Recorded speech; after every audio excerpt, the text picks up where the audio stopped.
മന്ത്രവാദത്തിന്റെ മറവിൽ യുവതിയെ പീഡിപ്പിച്ചയാളെ അറസ്റ്റ് ചെയ്തു. തൃശൂർ പഴുവിലിൽ മന്ത്രവാദ സ്ഥാപനം നടത്തുന്ന ഒറ്റപ്പാലം പത്രിപ്പാല സ്വദേശി യൂസഫ് അലിയാണ് അറസ്റ്റിലായത്. തൃശൂർ സ്വദേശിയായ യുവതിയാണ് പീഡനത്തിനിരയാക്കിയത്.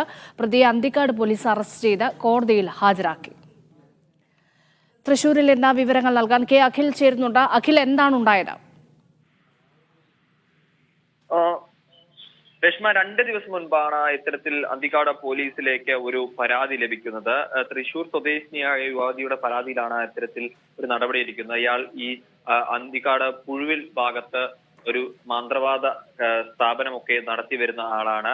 ഈ ദോഷം മാറ്റാനായി പൂജ ചെയ്യാമെന്ന് പറഞ്ഞാണ് ഈ പെൺകുട്ടിയോട് ഇയാൾ അടുത്തത്. തുടർന്ന് ഈ പെൺകുട്ടിയെ എന്തോ ഒരു വസ്തു മണപ്പിച്ച ശേഷം അർദ്ധ മയക്കത്തിലായുള്ള പെൺകുട്ടിയെ പീഡിപ്പിക്കുകയായിരുന്നു. തുടർന്ന് 2 ദിവസം മുമ്പ് പെൺകുട്ടി നൽകിയ പരാതിയുടെ അടിസ്ഥാനത്തിലാണ് ഈ ഒറ്റപ്പാലം പത്രിപ്പാല സ്വദേശിയായിട്ടുള്ള പാലക്കാട് ഒറ്റപ്പാലം പത്രിപ്പാല സ്വദേശിയായിട്ടുള്ള യൂസഫ് അലി 45 വയസ്സുകാരനെ പോലീസ് അറസ്റ്റ് ചെയ്തിട്ടുള്ളത്. രേഷ്മ, ശരി.